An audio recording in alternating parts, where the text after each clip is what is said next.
कि शिव की पूजा में श्रद्धा चाहिए, विश्वास चाहिए, समर्पण चाहिए। शिव की पूजा यानी कि पूजा में हमारे बुजुर्ग कहते हैं हाथ जोड़ के सिर झुकाओ, आंख बंद करो, मन महादेव पे लगाओ, विश्वास रखो, विश्वास करो, समर्पण करो, श्रद्धा रखो, तब होती है शिव की पूजा।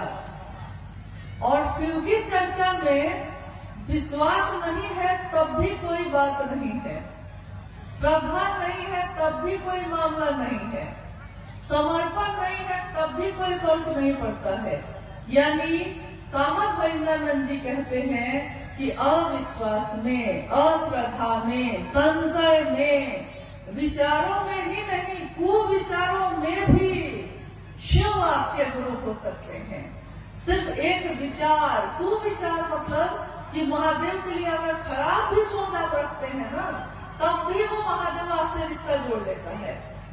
आप कुछ भी सोच के सकिए, लेकिन लोहा अगर सटता है पारस से तो सोना ही बनता है, वो कैसे भी सके, तरीका चाहे उसका जो हो। यानी शिव की पूजा में श्रद्धा चाहिए, विश्वास चाहिए, समर्पण चाहिए। और महादेव की चर्चा में विश्वास हो तब भी ठीक, अविश्वास हो तब भी ठीक। मास्टर को कोई फर्क नहीं पड़ता कि आप उस पर विश्वास करते हैं कि नहीं करते हैं। खाली क्लास में चले जाइए, वो मास्टर तो पढ़ा ही लेगा, वो चाहे जबरदस्ती पढ़ाए, चाहे खुशी खुशी पढ़ाए, लेकिन पढ़ा के बच्चा को कलेक्टर बना ही लेता है, मास्टर पढ़ा लेगा। तो महादेव के पास जाने के लिए श्रद्धा है तो जाइए, क्योंकि श्रद्धा तो भक्त को होगी, समर्पण तो भक्त को होगी।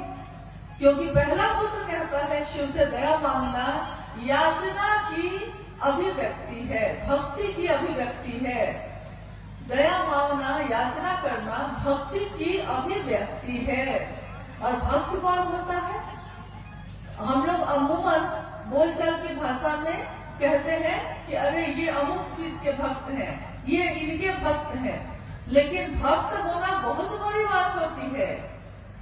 हम जब कहते हैं कि कोई विचार में शिव को गुरु माना है, विचार भी जब घने होते हैं, घनीभूत होते हैं, तब वो भाव बनते हैं। भाव भी जब घनीभूत होते हैं तब वो प्रेम बनता है। प्रेम भी जब घनीभूत होता है तब कहीं जाके भक्त होता है, तब भक्ति होती है। तो क्या वैसी भक्ति हम लोग की है कि शिव नहीं तो कोई नहीं? क्या उमा के जैसा है कि वरहू शंभु नहीं तो रहूं कुंवारी, वरण होगा तो सिर्फ शिव का नहीं तो किसी का नहीं होगा? क्या ऐसी भक्ति है? अगर है तब भी शिव के लिए है आप, और नहीं भी है अगर, तो ये रास्ता बहुत सरल है कि गुरु मान लीजिए, तू गुरु बनाना हो जेकर देहल चोला बा, दुनिया का भी तोहके देवे वाला भोला बा। तो दुनिया क्या देती हमको? दुनिया तो कभी प्रेम देती है, कभी अपमान करती है, कभी अपना बनाती है, कभी पराया कर देती है। लेकिन महादेव तो ऐसा नहीं करते, वो एक बार अपने हो जाते हैं तो हमेशा अपने ही रहते हैं। तो शिव की पूजा और शिव की चर्चा में, दोनों में बड़ा भारी अंतर है। लेकिन शिव की चर्चा आपके मेरे मन में धीरे धीरे शिव के विचार को, उन्हीं के भाव को, उन्हीं के प्रेम को, उन्हीं की भक्ति को गहरा करता चला जाता है। और साहब वैद्यानंद जी ने कहा है कि शिव की शिष्यता में एक ही चीज अनिवार्य है। क्या? शिष्यानुभूति पढ़ी है आपने? साहब की बोली हुई, वो लिखी हुई किताब है, छोटी सी, 1990 के दशक में छापी गई थी। आप में से किसी ने शिष्यानुभूति पढ़ी है? आओ चले, शिव की और किताब में भी है वो, आपने किसी ने पढ़ी है? गढ़वा में कोई पढ़ा ही नहीं शिष्यानुभूति, पढ़ेगा ना कुछ लोग?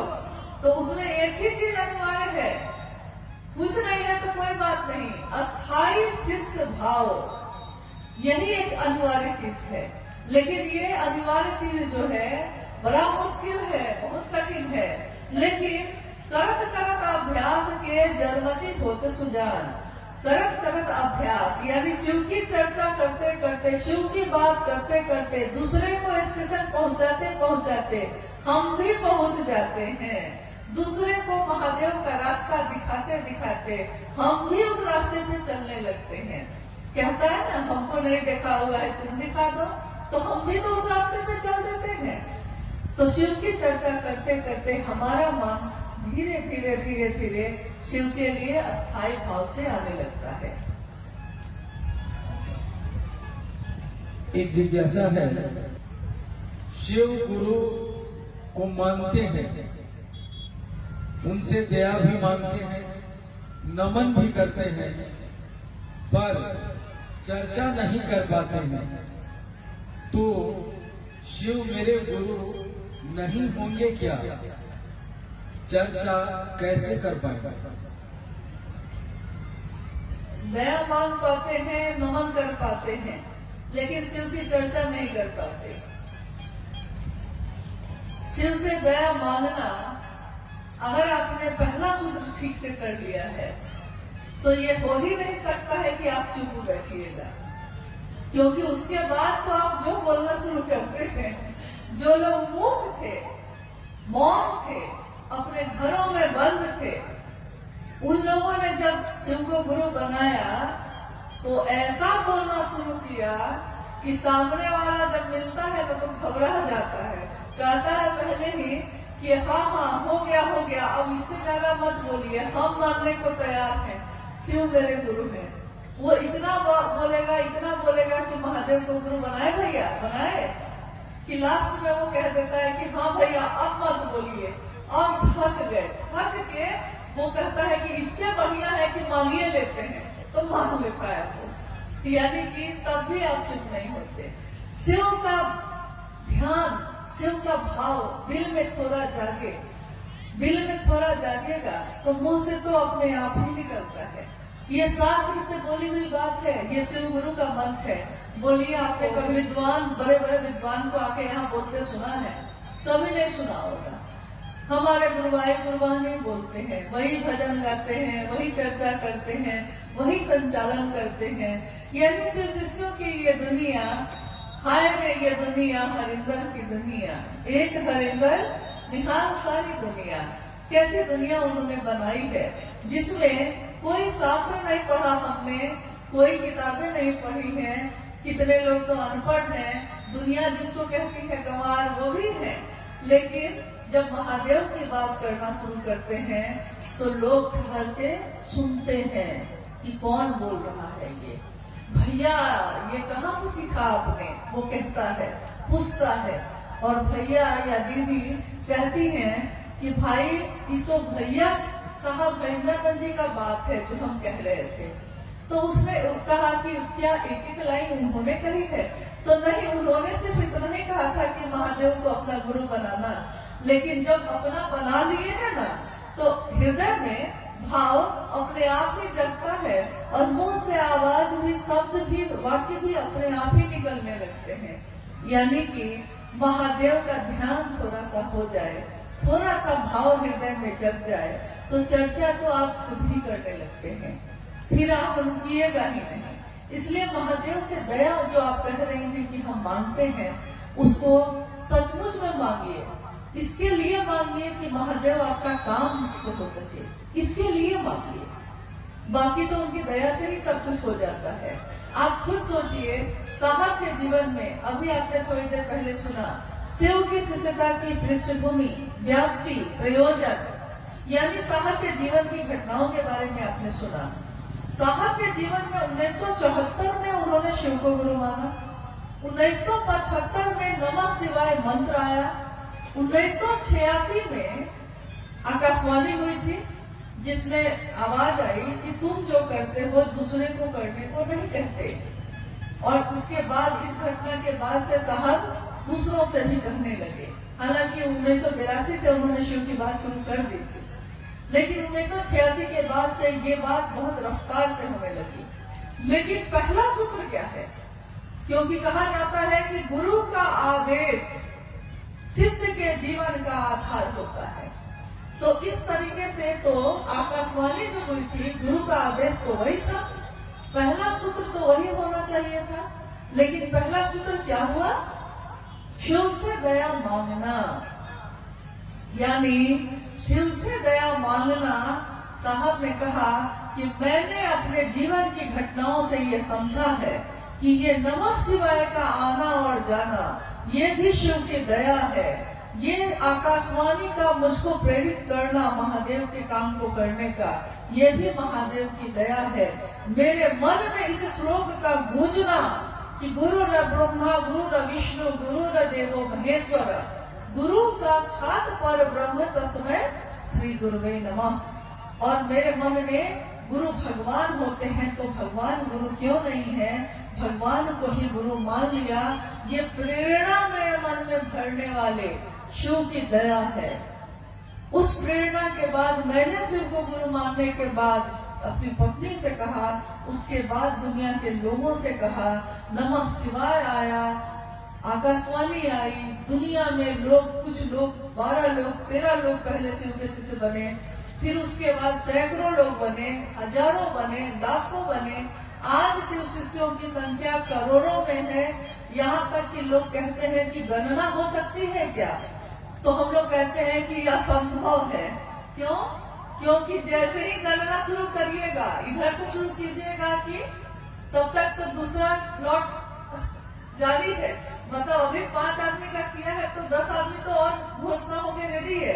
कितनी की गणना करिएगा, कितनी की गिनती करिएगा? तो देखिए, गणना नहीं हो सकती, इतने शिव के शिष्य हैं। किसके कारण हुआ? तो पहले सूत्र में साहब ने कहा कि शिव की दया के बिना यहाँ कुछ भी नहीं हो सकता, यहाँ करने जैसा कुछ भी नहीं है। मात्र महादेव की दया ही करने लायक है। देखिए, अभी हम लोग आए तो धूप थी इतनी तेज, महादेव के भाव में हम भी हैं, महादेव के भाव में आप भी हैं। क्या मौसम नहीं बदल गया है? कब हवा ठंडी हुई आपको पता भी नहीं चला, आपका ध्यान भी नहीं गया। इससे पहले बहुत गर्मी थी। तो मौसम बदलते हैं, भाव बदलते हैं, मन बदल जाता है, गर्भवामी खुशवामी में बदल जाती है, कुछ भी हो सकता है यहाँ। तो महादेव की दया से सब कुछ हो सकता है। तो पहले सूत्र में साहब ने कहा कि महादेव की दया ही शिष्य के जीवन की शुरुआत करता है। अगर नींव का पत्थर मजबूत हो तो उसमें कितनी भी बड़ी इमारत बनेगी वो मजबूत होगी। नींव का पत्थर यानी कि घर जब हम बनाते हैं तो घर बनाते समय नीचे नींव बनाते हैं, तो नींव बहुत मजबूत बनाते हैं, क्योंकि हम कहते हैं कि नींव मजबूत होगा तब ना दीवार भी मजबूत होगी। तो शिव से दया मांगना उसी नींव की तरह है। अगर शिव से दया मांग लिया है ठीक से, मन से, इसके लिए कि आपका काम हो सके, तो चर्चा तो आप ढूंढाड़ करिएगा और नमन में तो आपका मन दिन रात रहेगा ही रहेगा। इसके सिवा और कोई चारा नहीं है। अब क्या आएगा? हाँ, एक अंतिम जिज्ञासा है तो बहुत है, लेकिन हम सभी समय में बंधे हैं, इसलिए एक अंतिम जिज्ञासा है कि हम गुरु भाई बहनों, हम गुरु भाई गुरु बहनों के जीवन में महाशिवरात्रि का क्या महत्व है? हम लोग महाशिवरात्रि क्यों मनाते हैं? हम सभी गुरु भाई गुरु बहन यानी शिव के शिष्य, हम सभी गुरु भाई गुरु बहनों के जीवन में महाशिवरात्रि का क्या महत्व है? हम महाशिवरात्रि क्यों मनाते हैं? जब साहब मधेपुरा में रह रहे थे, उसी समय मां नीलमानंद जी ने कहा कि हमने शिव को गुरु बनाया है, तो हम लोग को शिव के लिए कुछ करना तो चाहिए। तो हम क्या कर सकते हैं? और कमरे में कुछ लोगों के साथ शिव चर्चा शुरू हो चुकी थी। तो साहब ने कहा कि भाई क्या किया जाए बताओ। मां नीलम ने कहा कि शिवरात्रि का आगमन हो रहा है, क्यों नहीं हम सभी जो कुछ गुरु भाई गुरु बहन हैं, हम मिलकर शिवरात्रि का आयोजन करें। तो साहब ने कहा कि ठीक है, किया जाए, लेकिन उस समय ज्यादातर जगहों पे हरे रामा हरे कृष्णा का बोल चलता था। यहाँ तक कि माँ दुर्गा के मंदिरों में भी, शिव के मंदिरों में भी हर जगह हरे रामा हरे कृष्णा होता था। तो साहब ने कहा कि यार, महाशिवरात्रि का आयोजन है, शिव की पूजा करेंगे, लेकिन बोल क्या होंगे, हम बोलेंगे क्या उसमें? तो माँ नीलमानंद जी ने लिखा, हरा भोला भोला, भोला हरा हरा, हरा शिवा शिवा शिवा हरा हरा। और इसी धुन पे उस समय शिवरात्रि का आयोजन हुआ। सभी लोगों ने इस धुन पे को गाया। उसके बाद साहब आ गए पटना में जो उनका घर था वो छोटा सा फ्लैट था। तो अगले बार जब शिवरात्रि का आयोजन हुआ तो माँ नीलमानंद जी ने कहा कि क्यों नहीं इसको बाहर मैदान में किया जाए। तो फिर उन्होंने इस आयोजन को जो सामने ऑफिसर्स फ्लैट के सामने मैदान था उसमें किया। और जो छोटा सा माइक लगा हुआ था हरा बोला करने के लिए, जब कुछ देर का हरा बोला हो गया तो उस समय हरा बोला की समाप्ति के बाद उसी माइक से साहब ने जो लोग वहां जमा थे उन लोगों के बीच शिव की चर्चा की। तो साहब कहते हैं कि शिवरात्रि एक ऐसा प्लेटफॉर्म है, एक ऐसी जगह है जहां साहब ने कहा कि आपने देखा होगा कि जब बच्चे नदी में कूदते हैं तैरने के लिए या स्विमिंग पूल में कूदते हैं तो बहुत ऊपर में लकड़ी का एक टुकड़ा लगा रहता है और उस लकड़ी के या बहुत बड़ा कोई सीमेंट का बना रहता है और वहां खड़े होके वो ऊपर से जंप करता है पानी में तैरने के लिए, तैराकी के प्रतियोगिता में। तो ऊपर से जंप करता है धरती पे, मतलब नदी में। तो साहब ने कहा शिव के शिष्यों के लिए महाशिवरात्रि उसी तरह है कि महाशिवरात्रि से ही लॉन्च हुई शिव की चर्चा। इसीलिए शिव के शिष्य एक उत्सव अपने गुरु का मनाते हैं, महाशिवरात्रि। और मेरा निवेदन है कि आज अभी जो आने वाला है 8 मार्च को महाशिवरात्रि का आयोजन हो रहा है, हर जगह पे हो रहा है। मेरा निवेदन है कि 8 मार्च को जो महाशिवरात्रि है उसमें आप अपने सामूहिक रूप से जहां भी आप करना चाहते हैं जरूर करिए, लेकिन अपने घर को लौटिए जब, तो कम से कम 1.25 घंटे अपने घर के लोगों के साथ भी इसको करने की कोशिश करिए। अपने पड़ोसियों को भी बुलाइए इसमें, और इसके साथ साथ सजाइए अपने घर को, अपने मोहल्ले को, अपने दरवाजे को, क्योंकि शिव की रात्रि है, ये महाशिवरात्रि है। शिव के शिष्यों के लिए शिव की चर्चा का आगाज करने वाली है। तो हम नमन करते हैं अपने साहब दीदी को, अपने गुरु शिव को, कि महादेव की दया हम सभी पे बनी रहे, हम सबका जीवन शिवमय हो, सुगंधमय हो। साहब ने जो चाहा है शिव के लिए शिव को, हम सभी शिव के शिष्य भी शिव के लिए शिव को चाहें, दुनिया के लिए नहीं। दुनिया ने अपनी कामनाओं के लिए शिव को चाहा, शिव के शिष्य तो ऐसा ना करें। शिव के शिष्य शिव के लिए शिव को चाहें। आप सभी के चरणों में मेरा प्रणाम।